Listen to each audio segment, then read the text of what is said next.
We're going to change out the bearings inside the hub. This is both for the drive hub and the front hub. First thing you want to do is grab a Sharpie and you want to mark this. What's going to happen later is this cap's going to come out. It's going to go back in. You want it to go back in the same position. So you mark the cap and then mark the face all the way across like that. So first thing, you want to take and drop the rear bearing out, and pretty simple. You're just going to punch it.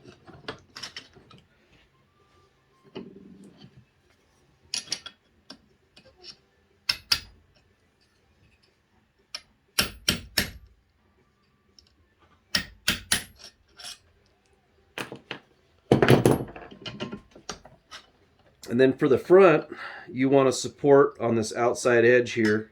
So what I'll do is I'll take and roll the vise in. You can see the bearing down inside of there.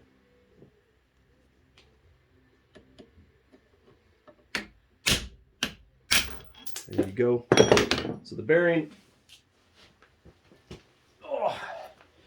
and the cap has come out. And I'll roll this over here so you can see. It just the cap is machined to the face and it drops in on top. What this cap does, it's a centering dowel, and it centers the wheel up so that the studs are not carrying the load of the wheel. It gives the studs only one job to do, and that's hold the wheel to the surface. This is the load carrying device for the wheel, and it also centers everything up. So to put it back together, it's kind of the same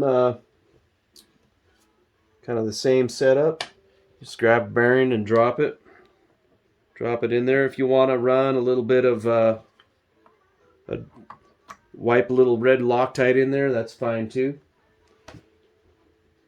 But you want to clock that back so they're back lined up together. And what I like to do is grab a socket and just drop it over the top of that and just tap it home. And you want to look at the edges and just tap it in until they come back to flush.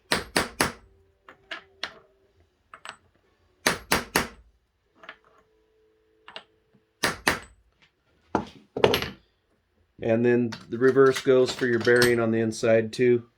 So you drop your spacer in, drop your bearing in. Like I said, if you want to run a little red Loctite in there, that's fine too. Tap it home. Doesn't hurt to take and line everything up on your axle before you do it, or just take and kind of look down in there and line up your spacer. But in and out on the bearings, that's pretty much it. Pretty simple, pretty easy.